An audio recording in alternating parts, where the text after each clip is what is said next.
Good evening all and welcome. Tonight I have a creepy collection of cabin stories. I know, right after Nature Week, aren't you lucky?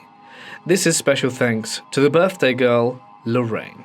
I wish you a very happy birthday. But for now, it's time to get comfortable and let the darkness take control. It all started with my wife. I had a high-stress job as a project manager for a big tech firm. I'm talking insane deadlines, constant pressure, and I'd barely sleep. I'd be up at all hours dealing with clients and putting out fires, and thinking it would all be worth it because we were building a future for us, me and her. But I was wrong. One Friday afternoon, I decided to surprise her. I'd been feeling burnt out for weeks, and I thought maybe I'd have a nice dinner and it'd be a good way to reconnect. Because in truth, I hadn't seen that much of her, and what I had hadn't really been what I would consider quality time. So I took the half day off work, left early, picked up her favorite takeout and drove home, really excited to see her face light up when I walked through the door. But that isn't what happened. Because when I opened the door, the first thing I noticed were low voices coming from upstairs. My stomach dropped. I froze in the entryway, holding the food like an idiot while my brain tried to make sense of it. I knew that voice. I don't remember climbing the stairs, it was like my body was moving on autopilot. But when I pushed that bedroom door open, well, you can just imagine what I saw. I left, drove around aimlessly for hours, my mind racing, my hands gripping the wheels very hard. The next morning, I walked into my boss's office and just quit, straight up. No 2 weeks notice, no explanation. I just couldn't handle the stress anymore. The job, of life, of everything. I needed to get away, and I needed to be alone. And that's how I ended up renting this cabin in the woods. It was pretty isolated, perfectly so, nestled deep in the woods miles from the nearest neighborhood, and surrounded by tall trees that seemed to close in on you the further you went. The listing had described it as rustic and charming, but when I pulled in it was more weathered and eerie. The porch sagged under my weight as I stepped onto it, and the old wooden planks creaked like they were protesting my presence. The exterior was grey and peeling, and I unlocked the door and stepped inside, and was greeted by a wave of musty air that smelled of damp wood, old leaves and something faintly metallic. The living room was small but cozy, with a stone fireplace that looked like it hadn't been used in years. The kitchen was tiny, barely big enough for one person to move around comfortably, and the bedroom was tucked in the back. But it was the attic door that caught my eye. It was just in the hallway, just before the bedroom, and it looked ancient, faded wood, rusted hinges, and a latch that looked like it hadn't been touched in years. I told myself I'd never go near it. I wasn't there to explore. I was there to forget. So I set my bags down, poured myself a stiff drink and tried to relax, and spent the first day hiking, breathing in the crisp air, and trying to clear my mind. It was peaceful, and for the first time in weeks, I felt like I was okay. But that didn't last. The first night I was exhausted. I had a quick dinner, poured another drink, and stretched out on the couch. The quiet of the forest was almost too much after the constant noise of the city, but I told myself to get used to it. I was half asleep when I heard it, a thump from above. My eyes groggily opened as I lay there listening. At first I thought maybe it was just the cabin settling, or an animal on the roof. But then I heard it again. Probably a raccoon, I thought, trying to convince myself, but something about the sound didn't feel right. It wasn't random. It felt deliberate. But there was no further sound, so I didn't push it any further, and I fell back asleep. The next day, I just brushed it off and told myself I was being paranoid. On the second night, I woke up at around 3 a.m. This time, though, it wasn't just a thump. I heard footsteps, slow and deliberate, and they weren't on the roof, they were in the attic space. I lay there frozen, listening to the sound of heavy footsteps pacing back and forth above me. My brain scrambled for a logical explanation, but none came. Just the wind, I whispered, but I didn't believe it. The next morning I noticed something strange. My food was well, disappearing. Little things at first, a granola bar here, an apple there. I told myself I'd surely just forgotten how much I'd eaten. But by the third day, half a loaf of bread was gone, and then the footsteps returned. By the fourth night, I was a wreck. I hadn't slept in days, and every creak, every rustle of the wind had me on edge. I was laying in bed staring at the ceiling when I heard that thump again. But now it wasn't coming from the attic. It was coming from the hallway. I bolted upright, heart pounding so hard I could barely breathe.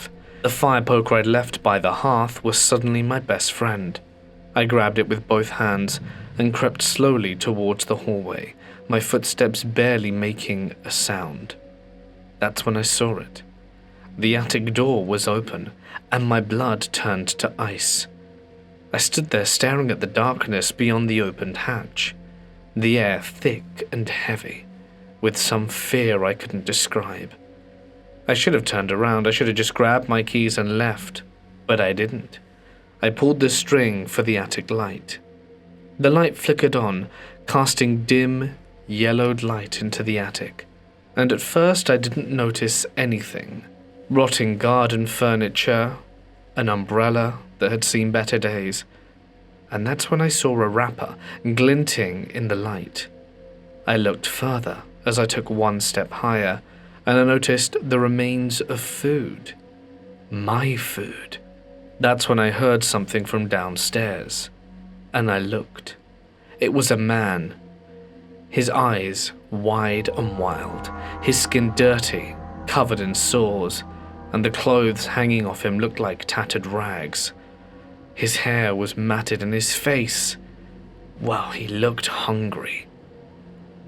I just froze in fear and managed to get out. "Who the hell are you?" I raised the fire poker like a weapon, but the man said nothing, just stared at me with those wide, unblinking eyes. "Get out or I'm calling the cops." That's when he moved.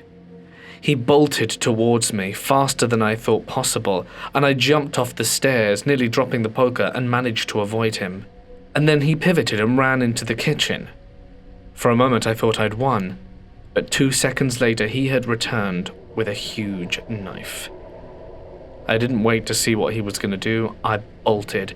I tore out the front door, sprinting into the woods like my life depended on it, and it probably did. I could hear him crashing through the underbrush behind me, his ragged breaths growing closer, and my legs were on fire.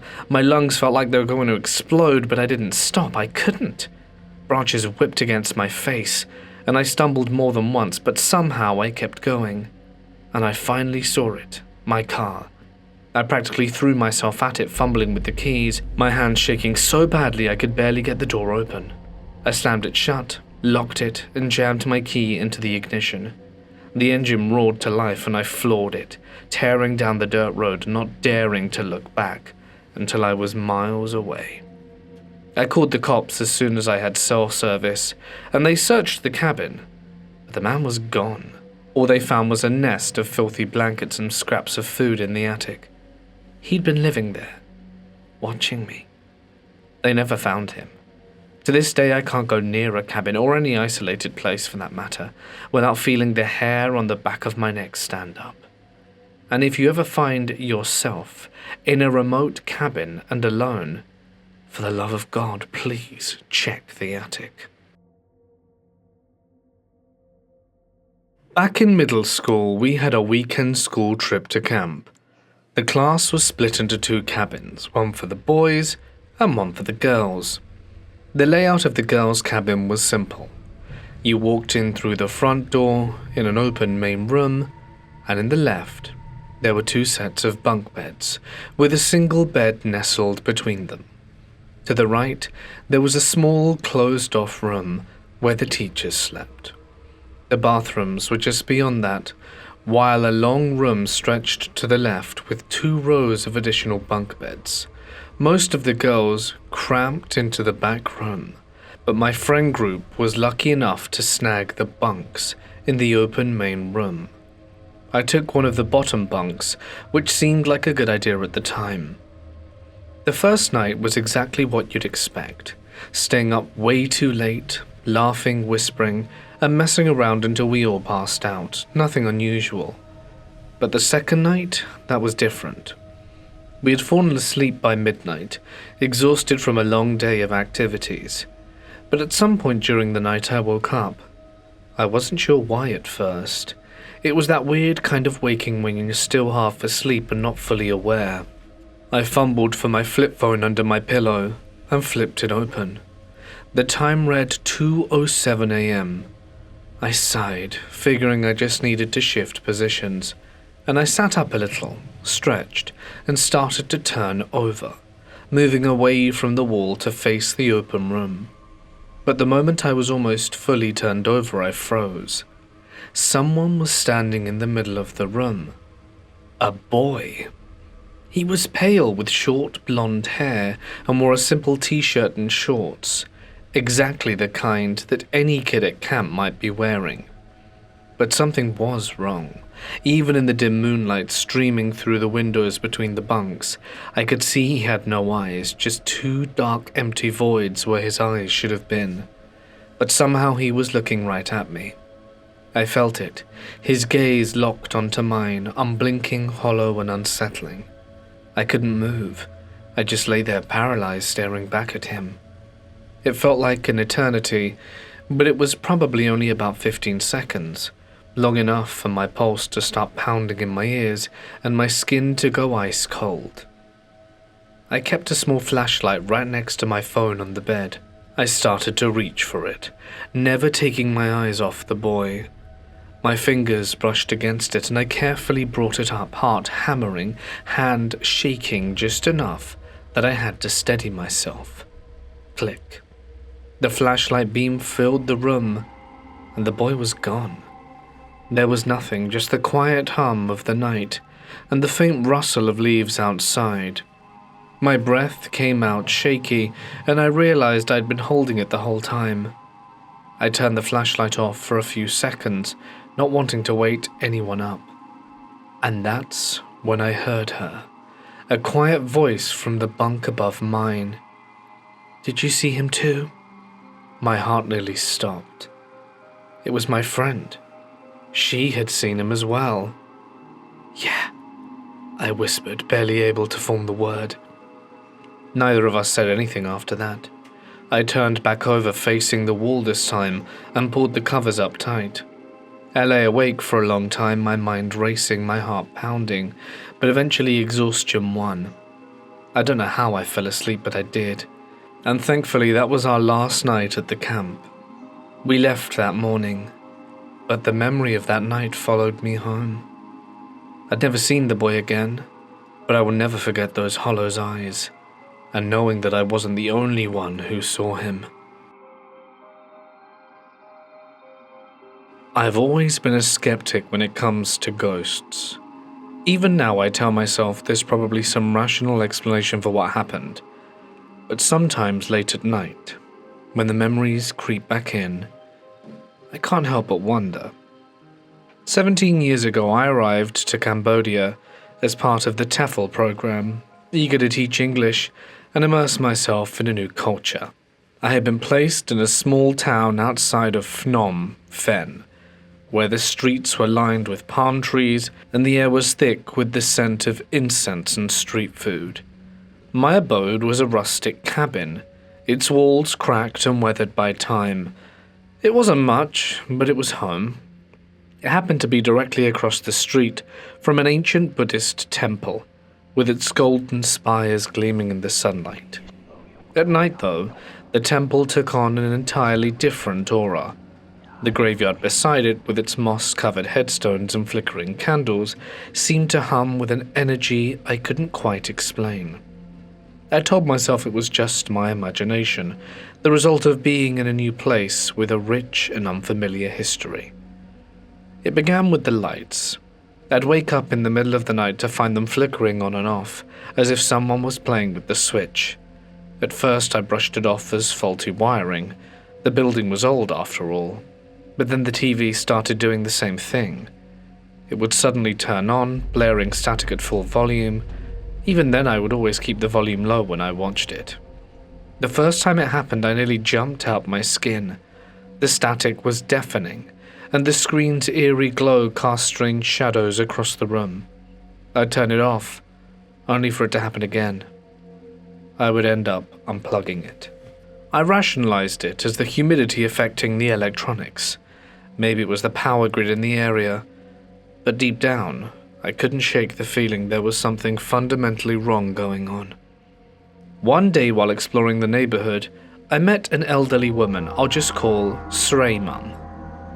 She quickly took me under her wing, and her kindness was a welcome relief in those early days of adjusting to life in Cambodia. She would bring me things from the market, flowers and fruit, and show me where to buy the best street food, and even taught me a few phrases in Khmer. She had a warmth about her that made me feel safe, like a grandma looking out for me. And one afternoon, as we were sipping tea on her porch, she said something so casually, but still to this day sends chill down my spine. You know, this area is full of spirits. They wander the temple grounds, especially your building. She paused and studied me for a moment. I can see them sometimes. They're restless. I nervously laughed, trying to brush it off. Oh, I'm sure it's just the cabin playing tricks on me, I said. But she didn't laugh. She just nodded slowly, as if she knew something I did not. That night, the lights and TV went haywire again. I woke up to the sound of static blaring from the living room, the flickering light seeping under my bedroom door. My heart pounded as I stumbled out of bed, hands trembling as I reached for the light switch, and then I shouted, "Stop it," in Khmer. And it stopped. And just like that, the TV went silent, the lights steadied, and the room was plunged into an eerie stillness. My mind raced, trying to make sense of what had just happened. It had been a coincidence, right? There had to be some logical explanation for this. But no matter how much I tried to convince myself, I couldn't shake the feeling that something had listened to the instruction. After that night, I started spending more time away from the cabin. I'd stay late at school, grading papers or planning lessons. I'd visit Stray Mum as often as I could. She never brought up the ghosts again, but sometimes I'd catch her glancing towards my cabin with a concerned expression. When my time in Cambodia came to an end, I was more than ready to leave. I packed my bags, said my goodbyes, and just didn't look back. But even now, all these years later, I still think about that place. I tell myself it was just old wiring or maybe the stress of being in a new country. But when it's night, and I'm alone contemplating while looking up at the ceiling, I wonder if the spirits are still there wandering the temple grounds, waiting for the next unsuspecting tenant to move in. So my grandma has this old cabin in El Boston, Patagonia, Argentina.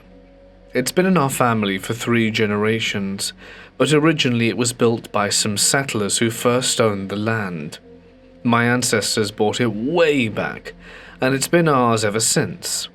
Every year we take a trip out there to visit. It's beautiful, surrounded by deep forest, mountains in the distance, and is completely peaceful and quiet. But there has always been something strange about that place. For starters, the cabin is old as hell, and falling apart in places. Some rooms are freezing even when there's a fire going, and we always just brushed it off as the house settling or bad insulation. But the weird stuff started adding up. One night, my cousin was heading up to the attic when he stopped dead in his tracks.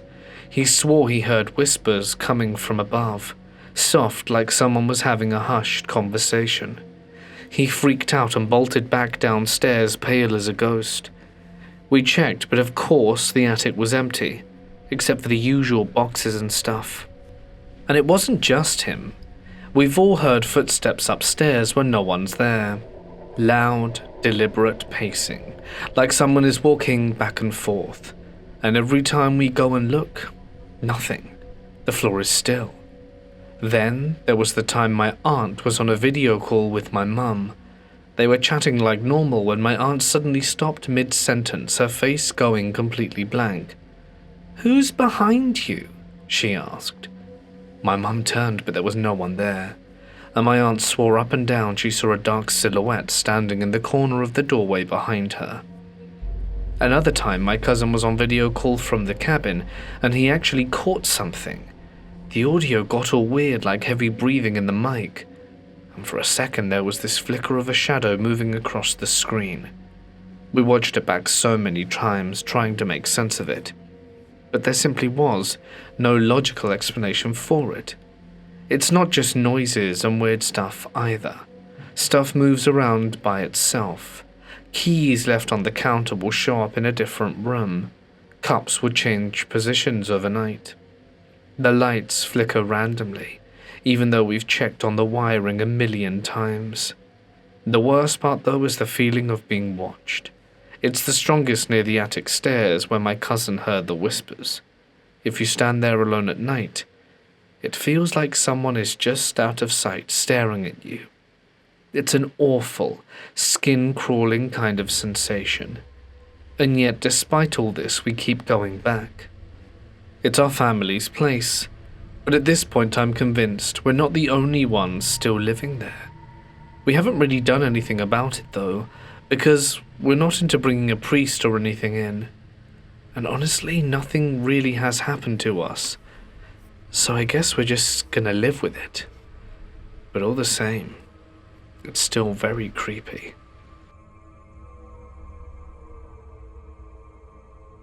I've always been a skeptic when it comes to the paranormal, yet I enjoy reading, watching, and learning about it with an open mind.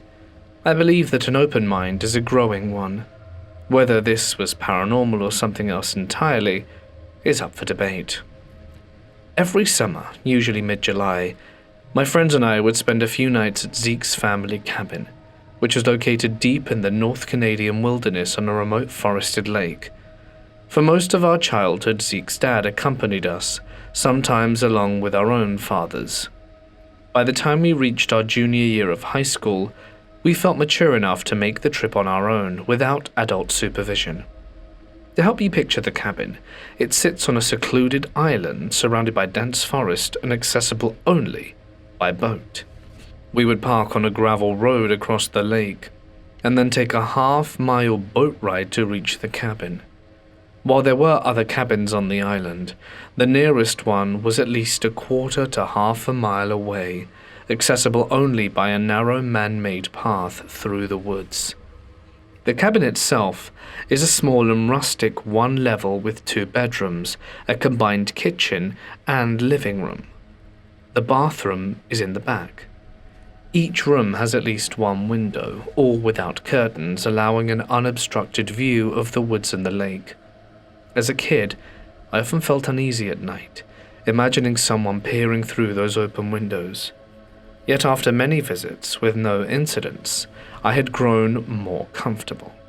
That is until this fateful night. On the 3rd night of our trip, we built a campfire and shared some beers that we had snuck along with us. We sat on the dock enjoying the buzz and gazing at the stars when we heard a splash out on the lake, a sound like a fish leaping for an insect. Curious, we scanned the water illuminated by the moon's glow. The hell is that?" Mike asked, pointing towards the lake. We followed his gaze and saw what appeared to be a head floating above the water, about 75 yards from the dock. It seemed to have long, black hair and pale skin.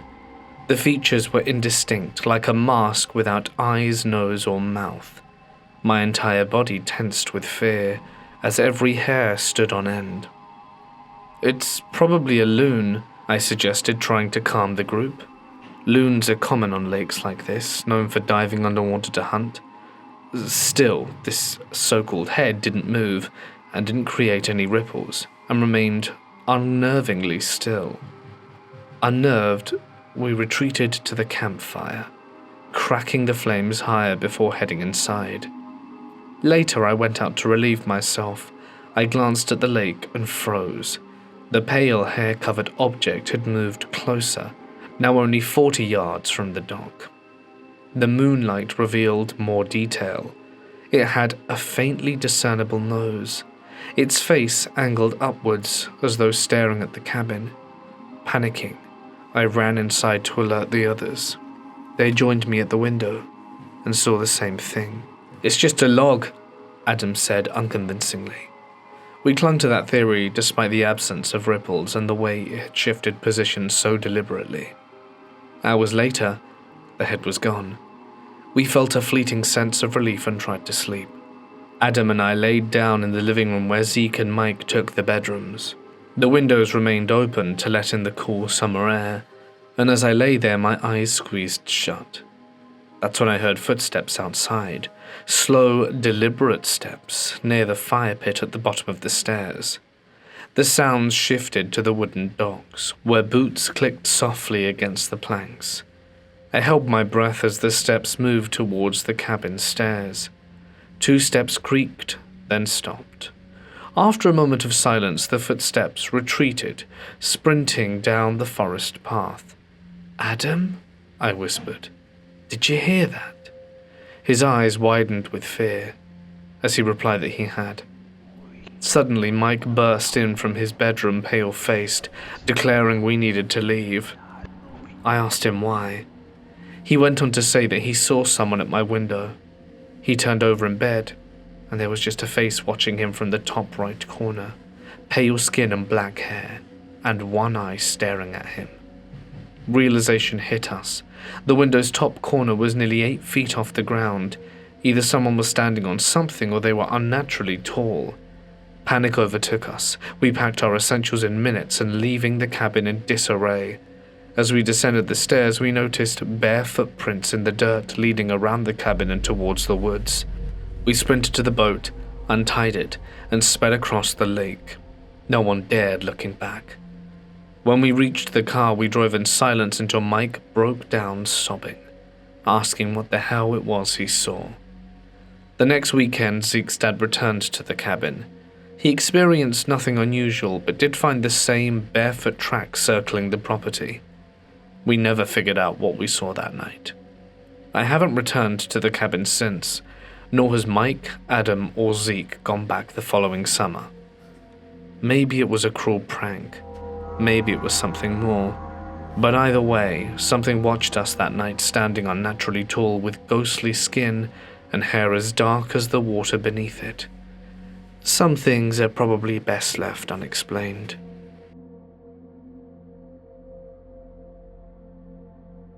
I'm not usually one to believe in the paranormal, but this experience definitely gives me chills. A few years back, my wife and I went camping at an old family cabin deep in the woods. The place had been in her family for generations, an isolated, weathered structure built long before modern conveniences. It had no electricity, just propane for cooking and lanterns for light. So late one night after we'd gone to bed, a soft glow suddenly filled the downstairs. I woke up first, heart pounding, and nudged my wife awake. We both stared at the faint, flickering light leaking up through the cracks in the floorboards, and I whispered, "Do you leave the lantern on?" She shook her head, wide-eyed. We stayed frozen, straining to hear anything, but the night was still too still. Eventually, after what felt like forever, the light flickered out. I figured I'd just imagined it, in that weird half-asleep state, and told myself not to be stupid. I pushed the unease down and went back to sleep. Just recently, though, I casually mentioned that night to my wife, expecting her to laugh it off. But instead she went pale and said, "Do you remember the cabin didn't have any electricity?" And I felt a chill crawl down my spine. She reminded me that even the lanterns had no self-igniters. You had to light them manually with a match. We both went quiet, replaying the memory. That light couldn't have been coming on by itself. There was no logical explanation. Someone, or something, had to have lit the lantern. Even now, just thinking about it, I get goosebumps. I don't know what we encountered that night, but I think there was something or someone watching us in that old cabin. This story takes place in a remote wooded area in northern Sweden. I was 15 years old at the time, and my family and I were staying at our summer cabin. The cabin sat perched on a hill, and just below it was a lake with a wooden dock and 2 boats. The property was surrounded by dense forest, so whenever you looked out the window, all you could really see were the sloping hills down towards the lake, and an endless wall of trees beyond it. It was around 9 p.m. one evening when my dad, my sister, my 3 cousins, their dad and I decided to go down to the lake and start a fire. My grandparents, aunt and mum stayed behind, saying it was getting too late. We weren't planning anything elaborate, just sitting by the fire, maybe stargazing and enjoying the quiet. We took our grandparents' dog and my cousin's dog with us for company and made our way down the hill. The fire crackled to life, and for the first hour or so everything was calm and peaceful. We chatted, laughed a little, and then eventually the conversation faded. But it wasn't an awkward silence. It was that nice, comfortable quiet where everyone just enjoys being in the moment. That's when it started to feel off. I can't put my finger on it at first. It was just this nagging feeling creeping up my spine, like we weren't alone. I tried to ignore it, brushing it off as my imagination running wild. But it didn't go away. The feeling grew stronger as the hairs on the back of my neck stood up. I was sitting with my back to the woods, and I couldn't shake the overwhelming sense that something was watching us from the tree line. I was about to suggest we head back when, out of nowhere, my dad spoke up. "Yeah, I'm good," he said casually. Everyone turned to look at him, confused. We hadn't been talking, let alone asking how he was doing. My cousin sitting next to him blinked. "What?" she asked, bewildered. Dad looked around, confused himself. "You asked how I was doing," he said, his brow furrowed. "No, I didn't," she replied. For a moment none of us said anything. We just stared at him, then Dad's face went pale. I swear I felt someone lean over and whisper in my ear. His voice was quieter now, almost as if he didn't want to say it out loud. They said, "Hello, how are you?" I could feel their breath on my neck and a hand on my shoulder. His eyes flicked back towards the cabin as if searching for something before he added, "I thought it was your mum, but when I turned around there was no one there." That's when the dogs lost it. Both of them started growling low and menacing, their eyes locked on the woods behind where my dad had been sitting. Their hackles were raised, and they looked ready to lunge at whatever was lurking in the darkness. That was enough for all of us. We didn't waste another second. We doused the fire as quickly as possible, grabbed our stuff, and bolted up the hill towards the cabin. I don't even remember looking back. I just remember the sheer panic pounding in my chest as we ran. We made it back inside, locked the doors, and didn't speak a word for a long time. The dogs didn't calm down for a while either. They stayed near the doors, ears perked, growling softly, as if whatever had been out there was still nearby. None of us went outside after dark for the rest of that trip, and honestly we never have since. Even now, years later, I can't explain what happened. I've gone over it 100 times in my head trying to rationalize it. The only thing that comes to mind is something called Vitra, a Swedish nature spirit known for playing tricks on people. But according to legend, they aren't exactly kind. They can burn down homes or even capture people if they feel disrespected. And they definitely aren't known for asking how someone's doing. So whatever it was my dad spoke to that night, I don't know if it had good intentions or not. And I just know that none of us are eager to ever find out. About 15 years ago, my wife and I, for our honeymoon, decided to travel to New Zealand. We wanted to rent a camper van to go around the country, and that's exactly what we did. One thing that I completely forgot about was our need to wash clothes. As New Zealand was very far away from our home, we only took one small suitcase between the two of us, which meant we had to wash clothes quite regularly. This was already our second time doing it, and I had volunteered to go and get the clothes cleaned. The place that we were staying in for the night, a lovely little cabin nestled in the woods, had a number of facilities attached: a swimming pool, a laundry service, a little shop.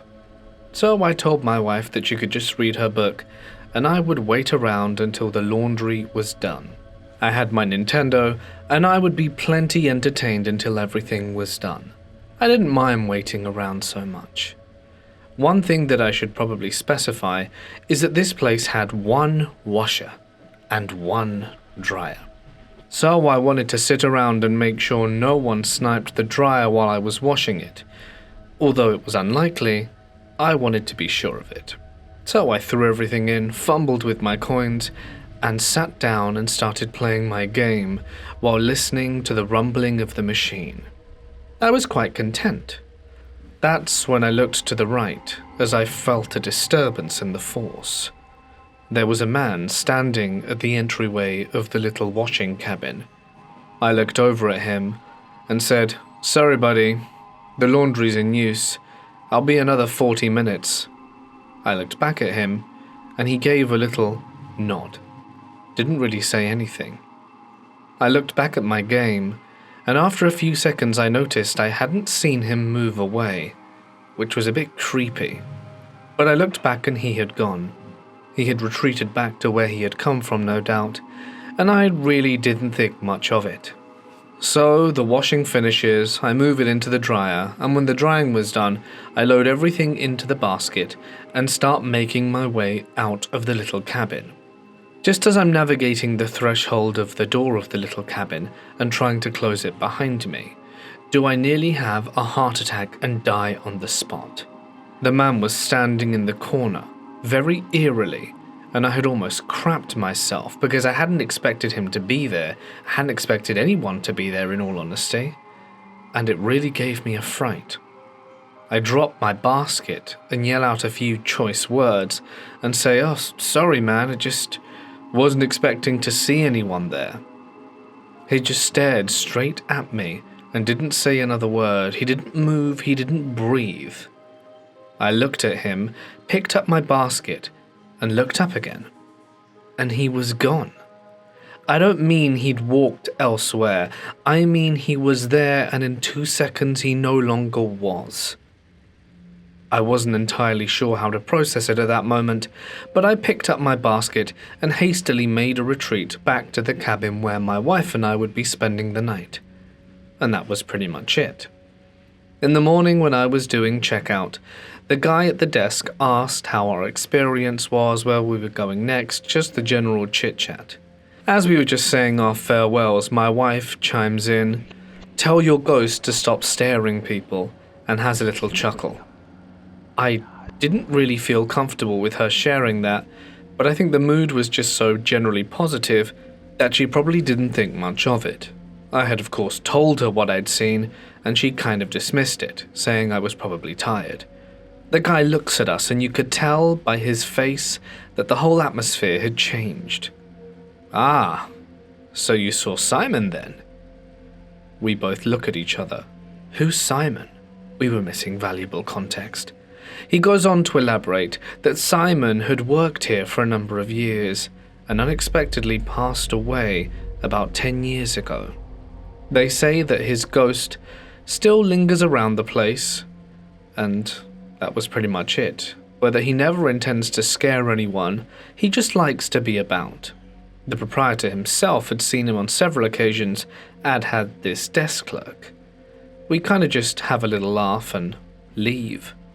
My wife then says to me, "I guess you were telling the truth." As if she ever doubted me, of course. But nonetheless, it just is a bit creepy to have something so surreal be suddenly solidified. I didn't see anything spooky after that, and I personally would like to keep it that way. Let me take you to a ranch deep in the Durango desert, far away from any town or signs of civilization. A friend had lent us a cabin one of several rustic shelters owned by his family so that we could spend a weekend away from everything. The road was a rough, winding path of loose stone that followed the curve of a dry creek bed. By the time we arrived, the sun was beginning to set, casting long shadows on the stony ground. The cabin itself was nothing fancy, just 4 walls, a roof, and the bare minimum to keep the wind out. But it had a deck off the back, overlooking the endless desert, so that's where we started off the night, talking and enjoying the eerie silence of the wilderness. That is until we heard it. At first it was just a faint noise, distant and almost dismissible. A low thump followed by another, then another. It sounded like someone dropping a basketball, a rhythmic bounce that grew faster and faster, as if the ball itself were approaching the ground with unnatural speed. But there was no ball, no wind, no movement in the desert, just that strange pulsing sound. Then we felt a vibration, subtle and unmistakable, rising through the wooden planks beneath our feet. It wasn't coming from the deck, and it wasn't coming from the house. It was coming from below, or worse, from within us. We exchanged uneasy glances. No one spoke at first, but we got really scared, trying to shake off the unease. I reasoned that maybe there was even an old boiler or furnace under the cabin, something that shifted as the night cooled, even though there was no heat in the cabin, even though no explanation truly made sense. Determined to prove ourselves that there was nothing to be afraid of, we grabbed a flashlight and went down to check. The dry earth beneath the house was undisturbed.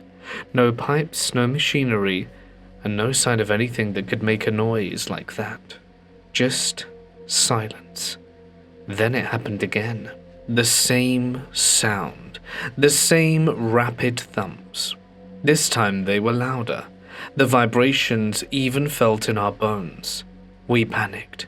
We didn't investigate further. We ran inside and locked the door. The noises didn't stop. They seemed to come in waves, each time starting faint and distant, then growing until they pressed against the walls and roof of the cabin.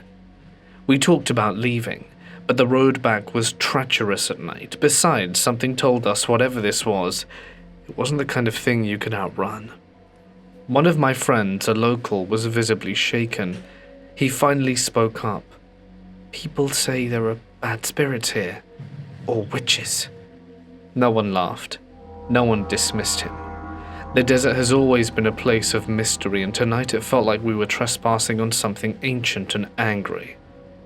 Through the cabin's small window, rolling across the barren land, were burning figures, balls of fire moving unnaturally through the desert. They are in fact called witches by country people. They flickered and twisted, changing shapes as they rolled, as though they were watching us. We couldn't think of anything better than just to close the old drapes and pretend we couldn't see them anymore. We couldn't sleep for obvious reasons. We just remember some old grandmother's stories about them. One of my friend even started praying the rosary, and that calmed us down a little. The moment the first light of dawn crept over the horizon, we threw our bags in the car and left as quick as we could, cursing the moment we had the idea of going there in the first place. We never found a logical explanation, but the friend that had lent us the cabin confirmed that weird things happened there every once in a while. I wish he'd have warned us. My cabin isn't just a getaway. It's an old house built decades ago. In the summer it's peaceful, tucked away in the woods, and I can drive right up to the front door. But in the winter, everything changes. The snow makes the narrow, winding road impossible to navigate by car. I have to park about 1 kilometer away and hike in by foot, trudging through the cold, with nothing but the sound of my own footsteps echoing off the trees. That's when the unease sets in. There's something wrong with certain rooms in the cabin. It's not just the chill that lingers no matter how high I crank the heat. It's a deeper kind of cold, a feeling that creeps under your skin. In those rooms I feel watched, like there's a pair of unseen eyes locked onto me, following me from corner to corner. The worst is when I'm in bed at night. That's when it's hardest to ignore. I'd be lying there on the edge of sleep and then I'll hear it. The doors. It's always the same, the faint sound of a door creaking open. Sometimes it's slow and deliberate, like someone trying to be quiet. Other times it's quick, a sudden jarring creak that makes my heart pound in my chest. Every time I get up to check, I tell myself I'm just being paranoid. But when I go and look, nothing. The doors are always closed and locked exactly as I left them. But the worst part? The sounds from upstairs. The cabin has a loft that overlooks the main living area. I don't use it much, it's mostly just storage, old furniture, boxes, things left behind by the previous owners. But lately I've started to dread what comes up there. Because I hear footsteps. At first I told myself it was animals, maybe a raccoon or something that had gotten in. But these aren't random scurrying sounds, they're deliberate, slow, heavy, and human, pacing back and forth, usually late at night. The sound drifts down through the wooden beams, echoing just enough to make it impossible to pinpoint exactly where it's coming from. It's so bad now that I had to develop a system wearing headphones to avoid listening to it. And a week ago, everything changed. A thud. A sound so loud it cut the noise in my headphones. It was a heavy, sickening sound, like someone falling flat on the floor upstairs. Max, my dog, heard it too, and his reaction scared me more than the sound itself. With his ears pinned back, his body went rigid, and his eyes locked onto the ceiling with wide, unblinking terror. He didn't move. He just stood there staring, as if he could see something that I could not.